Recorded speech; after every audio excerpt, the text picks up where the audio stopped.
കിസാൻ വാണി, കിസാൻ വാണി,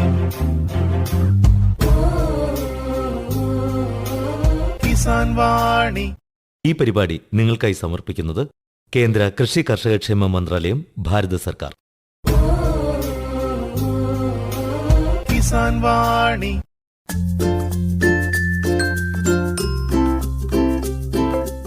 നല്ല സൗഹൃദങ്ങൾ മുന്നോട്ടു പോകുന്നത് പരസ്പരമുള്ള വിശ്വാസത്തിലും ആദരവിലുമാണ്. എന്തും തുറന്നു പറയാനുള്ള സ്വാതന്ത്ര്യം സൗഹൃദങ്ങളിലുണ്ടാകും. സന്തോഷങ്ങൾ ഇരട്ടിയാക്കാനും സങ്കടങ്ങൾ പകുത്തു നൽകാനും സൗഹൃദങ്ങൾക്ക് കഴിയും.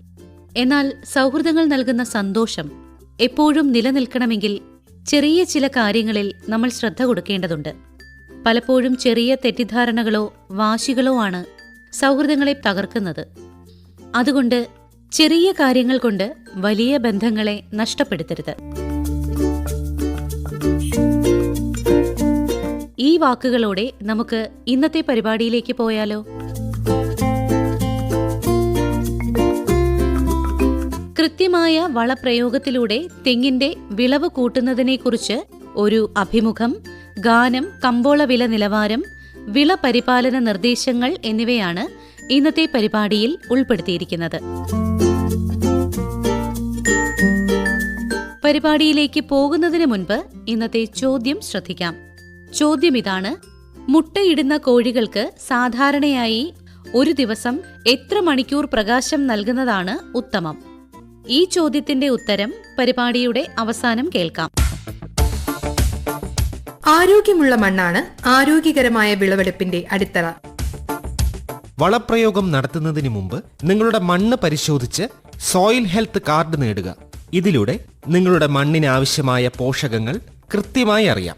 ശരിയായ അളവിൽ ശരിയായ വളങ്ങൾ ഉപയോഗിക്കാൻ ഇത് നിങ്ങളെ സഹായിക്കുന്നു.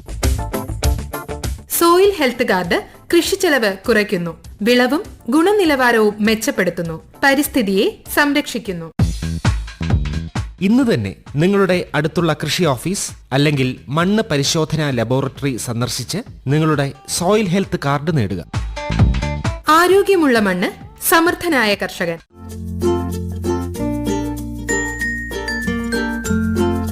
തെങ്ങിനെക്കുറിച്ച് മലയാളികൾക്ക് പ്രത്യേകിച്ച് പറഞ്ഞു കൊടുക്കേണ്ട കാര്യമില്ല. ഒരു തെങ്ങെങ്കിലും ഇല്ലാത്ത വീട് മുൻപ് അപൂർവമായിരുന്നു. ഇന്നങ്ങനെയല്ല. നഗരവൽക്കരണത്തിന്റെ കാലത്ത് നല്ലതു പലതും അപ്രസക്തമാകുന്ന കൂട്ടത്തിൽ തെങ്ങും അപ്രത്യക്ഷമായിക്കൊണ്ടിരിക്കുകയാണ് പതിയെ. തെങ്ങും അതിനുവേണ്ട വെള്ളവും വളവും ഉൾപ്പെടെയുള്ള പരിചരണങ്ങളും നൽകി വളർത്തി തേങ്ങയെടുക്കാൻ പാകത്തിനുള്ള ക്ഷമ ഇന്ന് പലർക്കുമില്ല. അപ്പോൾ ഒരു സംശയം തോന്നാം: തെങ്ങ് വെറുതെ വളർന്നു വരുന്നതല്ലേ, അതിന് വെള്ളവും വളവും നൽകി ശ്രദ്ധയോടെ പരിചരിക്കേണ്ട കാര്യമുണ്ടോ എന്ന്. സാധാരണ മലയാളികളുടെ വിചാരം തെങ്ങിന് വലിയ പരിചരണങ്ങൾ ആവശ്യമില്ല എന്നാണ്. എന്നാൽ അങ്ങനെയല്ല കാര്യങ്ങൾ. തെങ്ങിന് ആവശ്യമായ വെള്ളവും വളവും കൃത്യമായി നൽകണം. തെങ്ങിന്റെ വളർച്ചയ്ക്കും തേങ്ങാ ഉൽപാദനത്തിനും അത് ആവശ്യമാണ്. ഇന്ന് നമുക്ക് ഇതിനെക്കുറിച്ചുള്ള കൂടുതൽ കാര്യങ്ങൾ കേൾക്കാം. കുമരകം പ്രാദേശിക കാർഷിക ഗവേഷണ കേന്ദ്രത്തിലെ പ്രൊഫസർ ഡോക്ടർ ശൈലജകുമാരി MS ആണ് ഇതിനെക്കുറിച്ച് പറഞ്ഞു തരുന്നത്. ഡോക്ടർ ശൈലജകുമാരി MS-മായി സംസാരിക്കുന്നത് ഷിബു ജോർജ്. ഡോക്ടർ ശൈലജ, പരിപാടിയിലേക്ക് സ്വാഗതം. നമസ്കാരം. തെങ്ങിൻ്റെ വളപ്രയോഗത്തിനെ കുറിച്ച് നമ്മൾ സംസാരിക്കുമ്പം കേരളത്തിലെ ഒരു സ്ഥിതി അനുസരിച്ച് വളപ്രയോഗമൊക്കെ കൃത്യമായിട്ട് ചെയ്യാറുണ്ടോ? നിങ്ങൾ എന്തുവാണ് കണ്ടുവരുന്നത്? കേരളത്തിലെ തെങ്ങ് കർഷകരെ കുറിച്ച് പറയുവാണെങ്കിൽ തെങ്ങിൽ നിന്ന് തേങ്ങ എടുക്കുന്നതിലുപരി ഒരു വളപ്രയോഗ രീതി ശാസ്ത്രീയമായിട്ട് അവലംബിച്ചു പോരുന്ന കർഷകർ കുറവാണെന്നുള്ളതാണ് ഒരു സത്യം. വളം ചെയ്യുന്നുണ്ടോ എന്ന് ചോദിച്ചാൽ കുറച്ചൊക്കെ കർഷകർ ചെയ്യുന്നുണ്ടാകും. ചിലർ ജൈവ രീതിയിൽ, അല്ലെങ്കിൽ ചിലർ എല്ലുപൊടി, ഫാക്ടംഫോസ് അങ്ങനെയൊക്കെ കുറച്ച് ചെയ്യുന്നുണ്ടെങ്കിൽ പോലും ശാസ്ത്രീയമായിട്ടൊരു രീതി അവലംബിക്കുന്ന കർഷകർ കുറവാണ്. ഏറെക്കുറെ മിക്ക കർഷകരും തന്നെ രാസവളപ്രയോഗം ചെയ്യാറില്ല എന്നുള്ളതാണ് ഒരു സത്യം. ഇവിടെ ഒരു ഡിബേറ്റിംഗ് പോയിന്റ് വരുന്നത്, ഇപ്പോൾ എല്ലാവർക്കും ഒരു ജൈവ കൃഷി എന്ന് പറഞ്ഞാൽ അതിലാണ് താല്പര്യം കൂടുതൽ. ജൈവവളം കൊണ്ട് തന്നെ നമുക്ക് തെങ്ങിന് ആവശ്യമുള്ള മൂലകങ്ങളെല്ലാം കൊടുക്കാൻ സാധിക്കുമോ? അതിനുത്തരം പറയണമെങ്കിൽ തെങ്ങിൻ്റെ മൂലകങ്ങളുടെ ആവശ്യകത എങ്ങനെയാണ് എന്നുള്ളത് നമ്മളൊന്ന് വിശകലനം ചെയ്യേണ്ടതുണ്ട്. അതായത് എല്ലാ കർഷകർക്കും അറിയാവുന്നതുപോലെ തന്നെ തെങ്ങിനും പ്രധാന മൂലകങ്ങളായ നൈട്രജൻ, ഫോസ്ഫറസ്, പൊട്ടാസ്യം, പിന്നീട് ദ്വിതീയ മൂലകങ്ങളായ കാൽസ്യം മഗ്നീഷ്യം ഗന്ധകം, പിന്നെ സൂക്ഷ്മ മൂലകങ്ങൾ. ഈ 3 സെറ്റ് മൂലകങ്ങളും തെങ്ങിനും ആവശ്യമാണ്. പക്ഷെ തെങ്ങിനെ സംബന്ധിച്ച് എടുത്തു പറയുമ്പോൾ പ്രധാന മൂലകങ്ങളായ നൈട്രജൻ, ഫോസ്ഫറസ്, പൊട്ടാസ്യം ഈ 3 എണ്ണത്തിനെ ഒന്ന് താരതമ്യം ചെയ്യുമ്പോൾ ഇതിൽ ഏറ്റവും കുറവ് വേണ്ട മൂലകം ഫോസ്ഫറസ് ആണ്. ഏറ്റവും കൂടുതൽ വേണ്ട മൂലകം പൊട്ടാസ്യവും. അതായത് നൈട്രജൻ, ഫോസ്ഫറസ്, പൊട്ടാസ്യത്തിൻ്റെ ഒരു അനുപാതം തെങ്ങിൻ്റെ ആവശ്യകത അനുസരിച്ചിട്ട് പറയുകയാണെങ്കിൽ 2:1:4 എന്ന അനുപാതത്തിലാണ്. അതായത് ഏറ്റവും കുറവ് ഫോസ്ഫറസും അതിൻ്റെ 4 ഇരട്ടി പൊട്ടാസ്യവും വേണം. ഈ ഫോസ്ഫറസിൻ്റെ 2 ഇരട്ടി നൈട്രജനും വേണം. അതുകൊണ്ട് തന്നെ ഈ രീതിയിൽ മൂലകങ്ങളെ കൊടുക്കാൻ പറ്റുന്ന ഒരു സാഹചര്യം ജൈവവളങ്ങളിൽ കൂടി നമുക്ക് കൊടുക്കാൻ സാധിക്കുകയാണെങ്കിൽ നമുക്ക് ജൈവ വളപ്രയോഗ രീതി അവലംബിക്കുന്നതിൽ യാതൊരു തെറ്റുമില്ല. പക്ഷെങ്കിൽ ഈ രീതിയിൽ അവലംബിക്കണമെങ്കിൽ നമുക്ക് ഈ പറഞ്ഞ പൊട്ടാസ്യം കൂടുതലായിട്ട് കൊടുക്കേണ്ടി വരും. പൊട്ടാസ്യം കൂടുതലായിട്ടുള്ള ജൈവ സ്രോതസ്സുകൾ നമുക്ക് കുറവാണ്. അതുകൊണ്ട് തന്നെ അതിൻ്റെ ലഭ്യതയും കുറവാണ്. അതുകൊണ്ട് ജൈവ രീതിയിൽ അവലംബിക്കാൻ സാധിക്കും, പക്ഷേ അതിൻ്റെ ലഭ്യത കുറവ് ഒരു പരിമിതിയായിട്ട് നമുക്ക് ഇവിടെ രാസവളങ്ങൾ ഉപയോഗിച്ചാൽ എന്തായാലും നമ്മുടെ ഉൽപാദന ശേഷി കൂട്ടാൻ നമുക്ക് എന്തായാലും സാധിക്കും. തീർച്ചയായിട്ടും നമ്മൾ കർഷകരോട് എപ്പോഴും പറയുന്നത് നിങ്ങൾക്ക് എത്രമാത്രം ജൈവവളങ്ങളുടെ സ്രോതസ്സ് ലഭ്യമാണോ അവ പരമാവധി ഉപയോഗിച്ചുകൊണ്ട് പോരാതെ വരുന്ന മൂലകങ്ങൾ രാസവള രീതിയിൽ തന്നെ കൊടുക്കാതിരിക്കരുത്. കാരണം ഈ പോരാതെ വരുന്ന മൂലകങ്ങൾ എന്ന് പറയുമ്പോൾ തെങ്ങിനെ സംബന്ധിച്ച് ഞാനിപ്പം പറഞ്ഞതുപോലെ ഏറ്റവും കൂടുതൽ വേണ്ട മൂലകം പൊട്ടാസ്യമാണ്. പക്ഷേ പലപ്പോഴും നമ്മുടെ തെങ്ങ് കർഷകരുടെ ഇടയിലെ മണ്ണ് പരിശോധിക്കുമ്പോൾ മണ്ണിലെ പൊട്ടാസ്യം തീരെ കുറവായിരിക്കും. അതേസമയം കർഷകർ ഉപയോഗിക്കുന്ന വളം, കുറച്ച് പേരെങ്കിലുമൊക്കെ വളം ഉപയോഗിക്കുന്നുണ്ടെങ്കിൽ അവർ കൂടുതലായിട്ട് ഉപയോഗിക്കുന്ന വളം എല്ലുപൊടിയും ഫാക്ടംബോസുമാണ്. എല്ലാ കർഷകരും നമ്മളോട് എപ്പോഴും പറയും എല്ലുപൊടിയും ഫാക്ടംബോസും. ഇത് രണ്ടും ഫോസ്ഫറസ് അധിഷ്ഠിതമായിട്ടുള്ള ഒരു വളമാണ്. നമുക്ക് ഏറ്റവും കുറവ് വേണ്ട മൂലകം തെങ്ങ് കൃഷിയിലെ മണ്ണിൽ സാധാരണയായി നമ്മൾ കൂടുതലായി കാണാറുണ്ട്. ഏറ്റവും കൂടുതൽ വേണ്ട മൂലകം തുലവും കുറവുമായിരിക്കും. അപ്പോൾ ഇത് തമ്മിലുള്ള ഒരു ഗ്യാപ്പ് ഇതിൻ്റെ ആവശ്യകതയും മണ്ണിലുള്ള ലഭ്യതയും തമ്മിലുള്ള ഒരു ഗ്യാപ്പ് വളരെ കൂടുതലായിരിക്കും. അതനുസരിച്ച് പരിശോധനയുടെ അടിസ്ഥാനത്തിൽ തന്നെ വളം ചെയ്യുകയാണെങ്കിൽ തീർച്ചയായിട്ടും അതിൻ്റെ ഫലം കിട്ടും എന്നുള്ള കാര്യത്തിൽ തർക്കമില്ല. ഈ പ്രധാന മൂലകങ്ങൾ എങ്ങനെയൊക്കെയാണ് കൊടുക്കേണ്ടത്? എല്ലാ വിളകൾക്കും കൃത്യമായിട്ടുള്ള ശുപാർശയുണ്ട്. തെങ്ങിനും ഇതുപോലെ തന്നെ ഒരു പൊതു ശുപാർശയുണ്ട്. പ്രധാന മൂലകങ്ങൾ എങ്ങനെ കൊടുക്കണം. അപ്പം ശരാശരി വിളവ് തരുന്ന ഒരു തെങ്ങിന് ഒരു ആവറേജ് 50 തേങ്ങയൊക്കെ തരുന്ന ഒരു തെങ്ങിൻ്റെ കാര്യം എടുക്കുകയാണെങ്കിൽ നമുക്ക് പല ശുപാർശകളുണ്ട്. നല്ല വിളവ് തരുന്നതിന്, അതുപോലെ ശരാശരി വിളവ്, അതുപോലെ കുട്ടനാടിൻ്റെ ഏരിയയിലേക്ക്, അങ്ങനെ പലതരത്തിലുള്ള ശുപാർശകളുണ്ട്. അപ്പം ഞാനിപ്പോൾ പറയുന്നത് ഒരു പൊതുവായിട്ടുള്ള ഒരു ശരാശരി വിളവ് തരുന്ന തെങ്ങിൻ്റെ ഒരു ആവശ്യകത എടുത്താൽ ഏകദേശം ഒരു 300-340 ഗ്രാം നൈട്രജനും അതിൻ്റെ പകുതിയായ 170 ഗ്രാം ഫോസ്ഫറസും അതിൻ്റെ 4 ഇരട്ടിയായ 680 ഗ്രാം പൊട്ടാസ്യമാണ് തെങ്ങിന് വേണ്ടത്. ഇത് ഞാൻ മൂലകങ്ങളുടെ കണക്കാണ് പറയുന്നത്.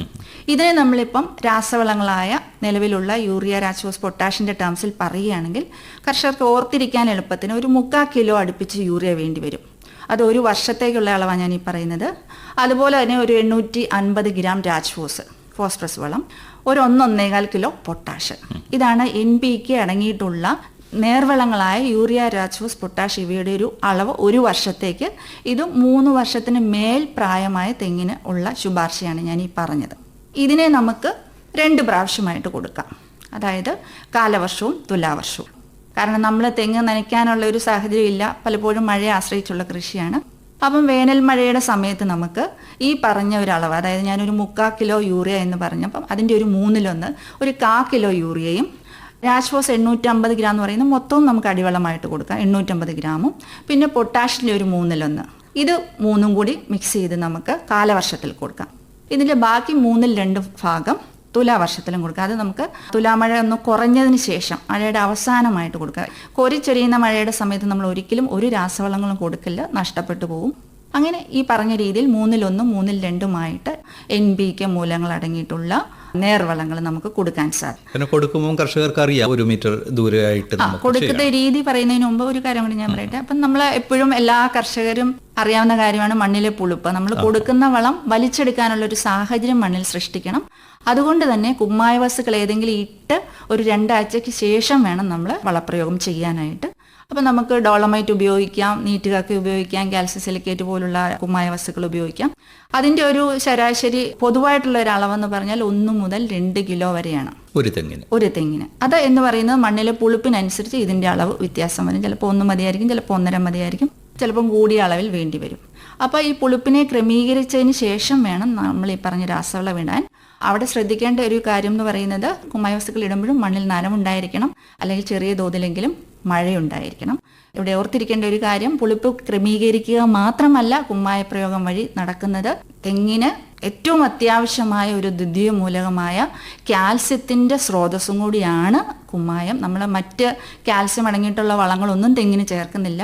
അതുകൊണ്ട് കുമ്മായ പ്രയോഗം അത്യാവശ്യമായിട്ട് തെങ്ങിന് ചെയ്യേണ്ടതാണ്. അത് വിളവിനെ നല്ല രീതിയിൽ കൂട്ടാനായിട്ട് സഹായിക്കും. മാഡം സെക്കൻഡറി ന്യൂട്രിയൻസിൻ്റെ കാര്യം പറഞ്ഞ്, അപ്പോൾ ഇത് കാൽഷ്യം എന്തായാലും തെങ്ങിന് ആവശ്യമുള്ളതാണ്. അത് കുമ്മായം വഴി തന്നെ നമുക്ക് കൊടുക്കാൻ സാധിക്കും. ഇതൊഴിച്ച് എനിക്ക് തോന്നുന്നു മഗ്നീഷ്യവും അത്രയും തന്നെ പ്രാധാന്യമുള്ളതാണ്. അതെ, നമ്മളിപ്പം NPK മൂലകങ്ങളിൽ കുമ്മായം വഴി കാൽസ്യം കിട്ടും. ഇനി രണ്ടാമത് വരുന്ന ദ്വിതീയ മൂലകങ്ങൾ 2 കൂടിയുണ്ട്. ഒന്ന് മഗ്നീഷ്യം, മറ്റൊന്ന് സൾഫർ. തെങ്ങിനെ സംബന്ധിച്ച് എണ്ണ ഉൽപ്പാദിപ്പിക്കുന്ന വിളകൾ എന്നുള്ള രീതിയിൽ ഈ മഗ്നീഷ്യവും സൾഫറും വളരെ പ്രാധാന്യം അർഹിക്കുന്നു. ഇത് മാത്രവുമല്ല, തെങ്ങിന് റൂട്ട് വിൽറ്റ് എഫക്റ്റഡ് ഏരിയയിലൊക്കെ നമ്മൾ കുറച്ച് അഡീഷണൽ ഡോസ് ഒക്കെ മഗ്നീഷ്യം പറയും. കാറ്റുവീഴ്ച അത് തന്നെ. വാഴയ്ക്ക് കൊക്കാൻ രോഗമുള്ള സ്ഥലത്തൊക്കെ പറയുന്നത് പോലെ തന്നെ മഗ്നീഷ്യം സൾഫേറ്റ് അങ്ങനെയുള്ള സ്ഥലങ്ങളിൽ കൂടുതൽ പറയും. അതുകൊണ്ട് ഒരു 1/2 കിലോ എങ്കിലും മിനിമം മഗ്നീഷ്യം സൾഫേറ്റ് ആയിട്ട് നമുക്ക് രാസവളമായിട്ട് ചേർത്ത് കുടിക്കാൻ സാധിക്കും. അപ്പൊ അതിൽ നിന്ന് ആവശ്യത്തിനുള്ള സൾഫറും കിട്ടും. 1/2 കിലോ ഒരു വട്ടമായിട്ടാണോ 2 വട്ടമായിട്ടാണോ? 1/2 കിലോ നമുക്ക് ഒരു വട്ടമായിട്ട് വേണേലും കൊടുക്കാം, രണ്ടാം വളത്തിന്റെ കൂടെ കൊടുക്കാം. അതല്ലെന്നുണ്ടെങ്കിൽ ആദ്യ വളത്തിന്റെ കൂടെ ഒരു 1/4 കിലോ, പിന്നീട് ഒരു 1/4 കിലോ കൊടുക്കാം. എന്തായാലും 1/2 കിലോ കൊടുക്കുകയാണെങ്കിൽ അത് തെങ്ങിന്റെ വളർച്ചയെ പുഷ്ടിപ്പെടുത്താനായിട്ട് സഹായിക്കും. ഇതൊഴിച്ച് നമ്മുടെ സൂക്ഷ്മ മൂലകങ്ങളും ഉണ്ടല്ലോ, അപ്പൊ അതിനെക്കുറിച്ച് ഒന്ന് വിശദീകരിക്കാം. തെങ്ങ് കർഷകരെ സംബന്ധിച്ച് പറയുന്ന 2-3 കാര്യങ്ങൾ: ചെല്ലിയുടെ പ്രശ്നം, ബഡ് റോട്ട് രോഗം, പിന്നെ ഒരു പ്രശ്നം പറയുന്നതാണ് മച്ചിങ്ങ പൊഴിച്ചിൽ. സത്യം പറഞ്ഞാൽ ഈ മച്ചിങ്ങ പൊഴിച്ചിലിന് പല കാരണങ്ങളുണ്ട്. രോഗം കൊണ്ട് വരാം, അല്ലെങ്കിൽ ചിലപ്പോൾ കുറച്ച് ദിവസം വെള്ളക്കെട്ടോ അങ്ങനെയുള്ള പ്രശ്നമല്ല, തീരെ ഡ്രൈ ആയിട്ടുള്ള കണ്ടീഷൻ വന്നാൽ വരാം. അതല്ലെങ്കിൽ മറ്റെന്തെങ്കിലും കീടത്തിന്റെ പ്രശ്നം കൊണ്ടോ വരാം. ഇതൊന്നും അല്ലെങ്കിൽ ഈ പറഞ്ഞ മൂലകങ്ങളുടെ കുറവ് കൊണ്ടും വരാം. അതിൽ എടുത്തു പറയേണ്ട ഒരു അഭാവം എന്ന് പറയുന്നതാണ് ബോറോൺ. പരാഗണത്തിന് സഹായിക്കുന്ന ഒരു മൂലകമാണ് ബോറോൺ എന്ന് പറയുന്ന സൂക്ഷ്മ മൂലകം. അതുകൊണ്ട് തന്നെ ചിലപ്പോൾ പൂങ്കുലയിൽ ഒരുപാട് പൂവുണ്ടായി അധികം പിടിക്കുന്നില്ല എന്ന് കർഷകർ പറയും. ചിലപ്പം ഇതിന്റെ ഒരു കുറവ് കൊണ്ട് കൃത്യമായ പരാഗണം നടക്കാത്തത് കൊണ്ട് പിടിക്കാതെ മച്ചിങ്ങ പൊഴിയാം. അല്ലാതെ ഇതിന് ശേഷവും പിന്നീടും മച്ചിങ്ങ പൊഴിയാം. അതുപോലെ തന്നെ ചിരട്ടയ്ക്ക് കട്ടിയില്ലാതെ വരാം, ചിരട്ട പെട്ടെന്ന് പൊട്ടിപ്പോകാം, അല്ലെങ്കിൽ അകക്കാമ്പില്ലാതെ വരാം, അല്ലെങ്കിൽ അകത്ത് ചീയൽ പോലെ വരാം. അതുപോലെ തന്നെ കുറച്ച് മച്ചുറാകുന്നതിന് മുമ്പ് പ്രിമച്ചുറായിട്ടുള്ള പൊഴിച്ചിൽ വരാം. ഇങ്ങനെയുള്ള പല പ്രശ്നങ്ങൾ ബോറോൺ കൊണ്ട് ഉണ്ടാകാറുണ്ട്. ബോറോൺ മാത്രമല്ല, ചിലപ്പം പൊട്ടാസ്യത്തിൻ്റെയും കാൽസ്യത്തിൻ്റെയും കുറവ് വരുമ്പോഴും ഇതും കൂടി അസോസിയേറ്റ് ചെയ്ത് വരും. പക്ഷേ പ്രധാനമായിട്ടും നമ്മൾ ബോറോൺ ആണ് ഇതിനുള്ള ഒരു കാരണമായിട്ട് കണ്ടുവരുന്നത്. പിന്നീട് നമ്മൾ സിങ്ക്, കോപ്പർ അങ്ങനെയുള്ള മൂലകങ്ങളുടെ, സിങ്കിൻ്റെയൊക്കെ ചെറിയ അഭാവം മണ്ണിൽ കാണും. പക്ഷെ അത് ഇത്തരത്തിലൊരു വിളവിനെ ബാധിക്കുന്നില്ല. കോപ്പർ എല്ലാ കർഷകരും തന്നെ എനിക്ക് തോന്നുന്നു നമ്മൾ കാലവർഷവും തുലാവർഷത്തിന് മുന്നേ ഒക്കെ ആയിട്ട് ഒരു കുമിൾനാശിനി പ്രയോഗം നടത്തുമ്പോൾ ചെറിയ തോതിലെങ്കിലും ചെമ്പ് അതിൽ നിന്ന് കിട്ടുന്നുണ്ട്. സൂക്ഷ്മ മൂലകങ്ങളെ കുറിച്ച് പറയുമ്പോൾ ബോറോൺ കൊടുക്കാനായിട്ട് നമ്മൾ ബോറാക്സ് എന്ന് പറയുന്ന ഒരു രാസവളം തന്നെയാണ് പറയുന്നത്. അതിൽ ബോറാക്സ് ഒരു 200 ഗ്രാം നമുക്കൊരു ശുപാർശ ചെയ്യാൻ സാധിക്കും. 200 ഗ്രാമിൽ 100 ഗ്രാം ആദ്യത്തെ പ്രാവശ്യവും രണ്ടാം വളത്തോടു കൂടിയും ഒരു 100 ഗ്രാം കൊടുക്കാനായിട്ട് സാധിക്കും. പിന്നെ നമ്മൾ ശ്രദ്ധിക്കേണ്ട ഒരു കാര്യം, പലപ്പോഴും കർഷകർ പറയും വളപ്രയോഗം ചെയ്തിട്ട് നമുക്ക് വ്യത്യാസമൊന്നും കാണുന്നില്ല. തെങ്ങിനെ സംബന്ധിച്ച് നമുക്കറിയാം, ഒരു പൂങ്കുല വന്ന് അതിൽ നിന്ന് ഫുള്ളായിട്ടുള്ള ഒരു തേങ്ങയാകുന്ന സമയം എന്ന് പറയുന്നത് ഒരു 36 മാസത്തോളം, 3-3.5 വർഷത്തോളം എടുക്കും. അപ്പം അതുകൊണ്ട് അതിൻ്റെ ഒരു പ്രതിഫലനം എന്ന് പറയുന്നത് ഇപ്പം ചെയ്യുന്ന വളത്തിൻ്റെ കൃത്യമായുള്ള പ്രതിഫലനം പിന്നീട് കുറേ നാളുകൾക്ക് ശേഷമായിരിക്കും കാണുന്നത്. അതുകൊണ്ട് വളം ഇട്ടു, അതിന് പ്രതിഫലം കിട്ടിയില്ല എന്ന് കരുതി വളപ്രയോഗത്തിൽ നിന്ന് ആരും പിന്മാറരുത്. മാഡം, നമ്മൾ ചർച്ച ചെയ്തത് ഇതിന്റെ വളപ്രയോഗ രീതിയെക്കുറിച്ചും കൂടെ ആയിരുന്നു. വളപ്രയോഗ രീതി എന്ന് പറയുമ്പോൾ നമ്മൾ 2 പ്രാവശ്യമായിട്ടാണ് പറഞ്ഞത്, കാലവർഷവും തുലാവർഷമായിട്ട്. അപ്പോൾ എന്തിൻ്റെ അടിസ്ഥാനത്തിലാണ് ഈ 2 പ്രാവശ്യമായിട്ട്? ഒന്ന് നമ്മുടെ കാലവർഷവും തുലാവർഷവും അടുപ്പിച്ച്. അത് മാത്രവുമല്ല, നൈട്രജൻ, പൊട്ടാസ്യം, മഗ്നീഷ്യം പോലുള്ള മൂലകങ്ങൾ പെട്ടെന്ന് മണ്ണിൽ നിന്ന് നഷ്ടപ്പെടുന്നതാണ്. നൈട്രജൻ ആണെങ്കിൽ ഒലിച്ച് നഷ്ടപ്പെടും, അല്ലെങ്കിൽ ആവിയായി അമോണിയായിട്ട് വോളറ്റിലൈസ് ചെയ്തൊക്കെ നഷ്ടപ്പെടും. പൊട്ടാസ്യം ആണെങ്കിൽ ഒലിച്ച് നഷ്ടപ്പെടും. അതുകൊണ്ട് നമ്മൾ ഈ പറഞ്ഞ മൂലകങ്ങളൊക്കെ എത്ര തവണകളായിട്ട് കൊടുക്കാവോ അത്രയും തവണകളായിട്ട് കൊടുക്കുന്നത് വളരെ നല്ലതാണ്. തെങ്ങിന് നമ്മൾ ഈ 2 തവണ പറഞ്ഞെങ്കിൽ പോലും ജലസേചനം ചെയ്യാൻ സൗകര്യമുള്ള കർഷകർക്ക് അത് 4 പ്രാവശ്യമോ 6 പ്രാവശ്യമോ ആയിട്ട് ചെയ്യാം. ഇവിടെ എടുത്തു പറയുന്നത് ഈ വളപ്രയോഗ രീതി ഇപ്പം നമ്മുടെ ട്രഡീഷണൽ രീതിയിൽ നിന്ന് മാറി നമുക്കൊന്ന് മുന്നോട്ട് പോവുകയാണെങ്കിൽ കുറച്ചുകൂടെ കാര്യക്ഷമമായിട്ട് വിളവിനെ കൂട്ടാൻ സാധിക്കും. അതുപോലെ രോഗങ്ങളുടെയും കീടങ്ങളുടെയൊക്കെ അവസ്ഥ കുറയ്ക്കാനും സാധിക്കും. കാരണം തെങ്ങിന് ആരോഗ്യം കിട്ടും, വളം ചെല്ലുമ്പോൾ കൃത്യമായിട്ടുള്ള ആരോഗ്യം കിട്ടുമ്പോൾ രോഗങ്ങളും കീടങ്ങളുടെ അവസ്ഥ കുറയും. അങ്ങനെ പറയുമ്പോഴാണ് നമുക്ക് ജലസേചനത്തിൽ കൂടി, അതായത് ഡ്രിപ്പ് ഇറിഗേഷൻ, തുള്ളി നന എന്ന് പറയുന്നത് കുറച്ചൊക്കെ കർഷകർ ചെയ്യുന്നുണ്ട്, വളരെ കുറവാണ്, കേരളത്തിൽ വളരെ കുറവാണ്. എന്നാൽ പോലും ഈ തുള്ളി നനയിൽ കൂടി നമുക്ക് വളം ചെറിയ അളവിൽ കൊടുക്കുന്നതിനെയാണ് നമ്മൾ ഫെർട്ടിഗേഷൻ എന്ന് പറയുന്നത്. വെള്ളത്തിന്റെ കൂടെ രാസവളം വെള്ളത്തിന്റെ കൂടെ കൊടുക്കുന്നതിനെയാണ് ഫെർട്ടിലൈസർ ത്രൂ ഇറിഗേഷൻ വാട്ടറാണ് ഫെർട്ടിഗേഷൻ.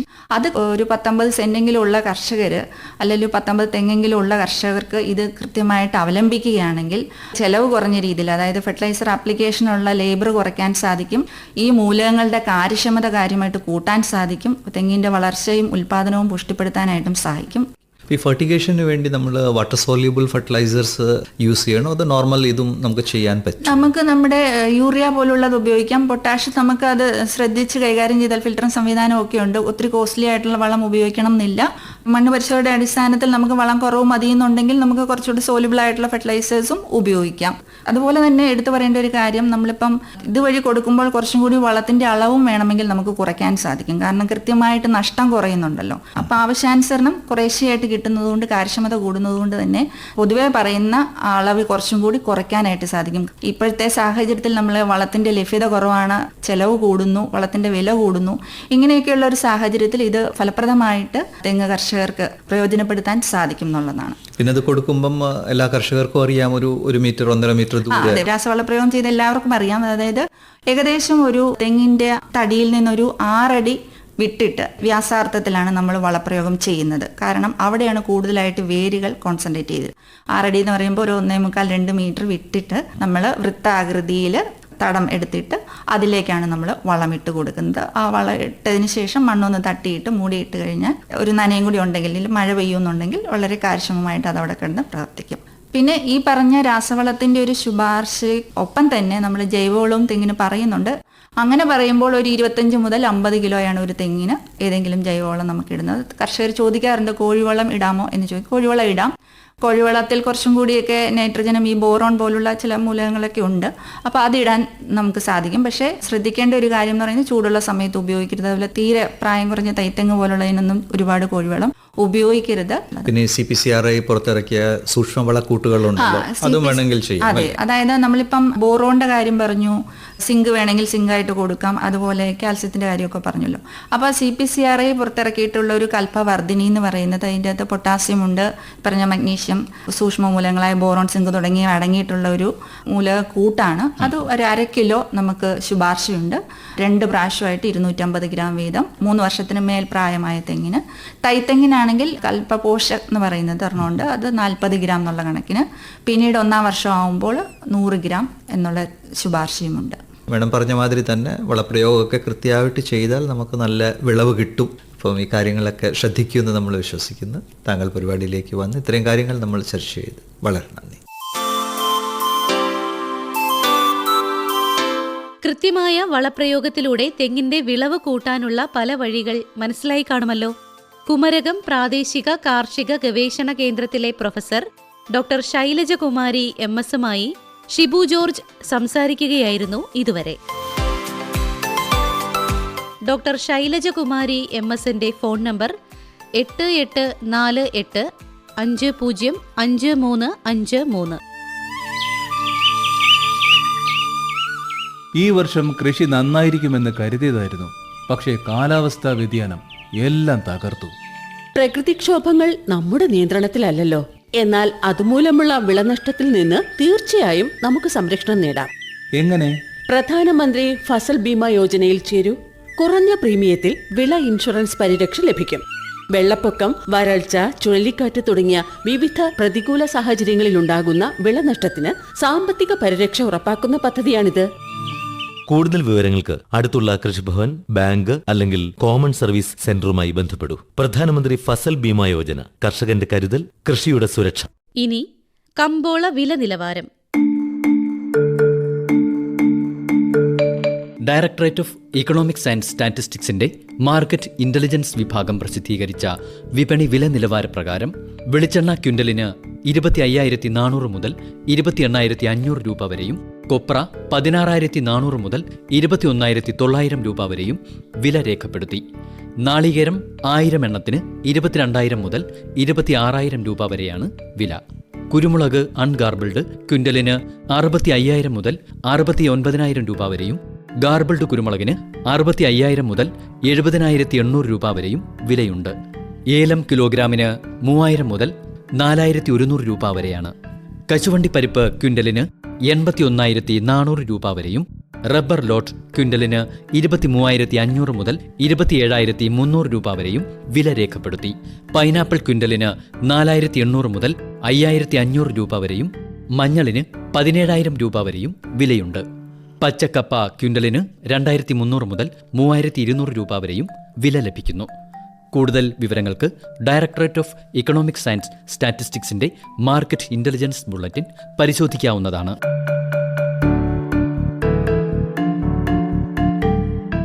നിങ്ങൾ കേട്ടത് കമ്പോള വില നിലവാരം.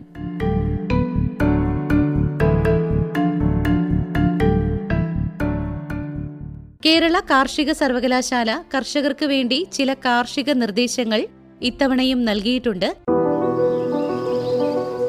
തുടർച്ചയായ മഴ മൂലം കുരുമുളകിൽ ദ്രുതവാട്ട രോഗം കാണാനിടയുണ്ട്. 2 കിലോ ഡ്രൈക്കോഡെർമ, 90 കിലോ ചാണകപ്പൊടിയും 10 കിലോ വേപ്പിൻ പിണ്ണാക്കുമായി കൂട്ടിക്കലർത്തി ആവശ്യത്തിന് ഈർപ്പം നിലനിൽക്കത്തക്കവണ്ണം 2 ആഴ്ചത്തേക്ക് വയ്ക്കുക. ഈ മിശ്രിതത്തിൽ നിന്ന് 2.5 കിലോ വീതം ഓരോ കുരുമുളക് ചെടിക്ക് ചുവട്ടിലും ഇട്ടുകൊടുക്കുക.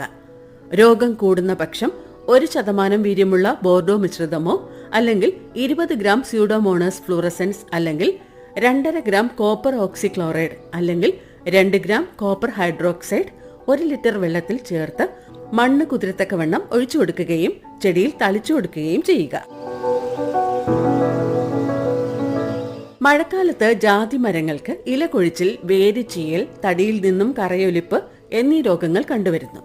കുമിൾ ബാധ മൂലമുണ്ടാകുന്ന ഈ രോഗങ്ങൾ നിയന്ത്രിക്കുന്നതിന് ഇലകളിൽ 1% ബോർഡോ മിശ്രിതം തളിക്കുക.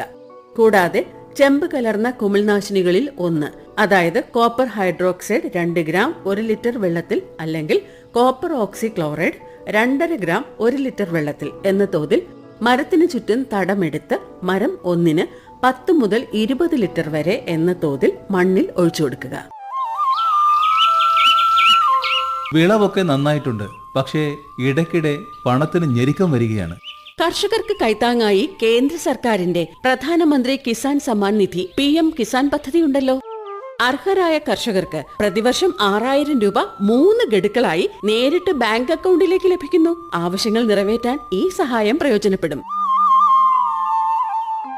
കൂടുതൽ വിവരങ്ങൾക്കും രജിസ്ട്രേഷനും അടുത്തുള്ള കൃഷിഭവൻ, കോമൺ സർവീസ് സെന്റർ അല്ലെങ്കിൽ കൃഷിവകുപ്പ് ഓഫീസുമായി ബന്ധപ്പെടുക. PM കിസാൻ, കർഷകന്റെ വളർച്ചയ്ക്ക് കേന്ദ്ര സർക്കാരിന്റെ കരുതൽ. ഇനി പരിപാടിയുടെ തുടക്കത്തിൽ ചോദിച്ച ചോദ്യത്തിന്റെ ഉത്തരം എന്താണെന്ന് നോക്കാം. ചോദ്യം ഇതായിരുന്നു: മുട്ടയിടുന്ന കോഴികൾക്ക് സാധാരണയായി ഒരു ദിവസം എത്ര മണിക്കൂർ പ്രകാശം നൽകുന്നതാണ് ഉത്തമം? ഉത്തരം ഇതാണ്: മുട്ടയിടുന്ന കോഴികൾക്ക് സാധാരണയായി ഒരു ദിവസം 16 മണിക്കൂർ പ്രകാശവും 8 മണിക്കൂർ ഇരുട്ടും നൽകുന്നതാണ് ഉത്തമം. 16 മണിക്കൂർ പ്രകാശത്തിൽ സ്വാഭാവിക പകൽ വെളിച്ചവും കൃത്രിമ പ്രകാശവും ഉൾപ്പെടും.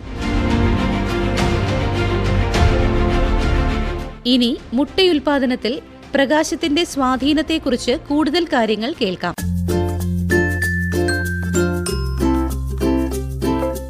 മുട്ടക്കോഴികളുടെ മുട്ടയുൽപാദനത്തെ സ്വാധീനിക്കുന്ന പ്രധാന ഘടകങ്ങളിലൊന്നാണ് പ്രകാശം.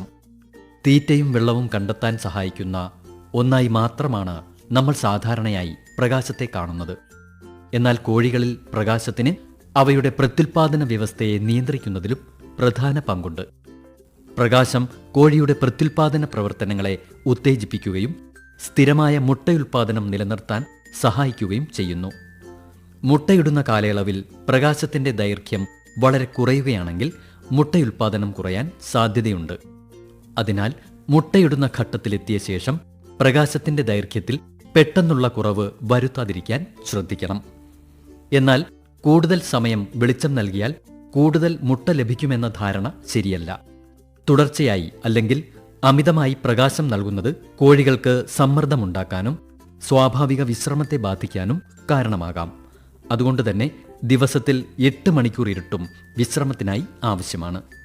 ചുരുക്കി പറഞ്ഞാൽ മുട്ടയിടുന്ന കോഴികൾക്ക് ഒരു ദിവസം ഏകദേശം 16 മണിക്കൂർ പ്രകാശവും 8 മണിക്കൂർ ഇരുട്ടും നൽകുക. ശരിയായ തീറ്റ, ശുദ്ധമായ വെള്ളം, നല്ല വായു സഞ്ചാരം, രോഗനിയന്ത്രണം എന്നിവയ്ക്കൊപ്പം കൃത്യമായ പ്രകാശ നിയന്ത്രണവും നല്ല മുട്ടയുൽപാദനത്തിനും കോഴികളുടെ ആരോഗ്യത്തിനും അനിവാര്യമാണ്.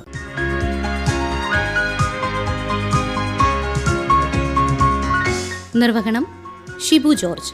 നിർവഹണ സഹായം എം നിസാമുദ്ദീൻ.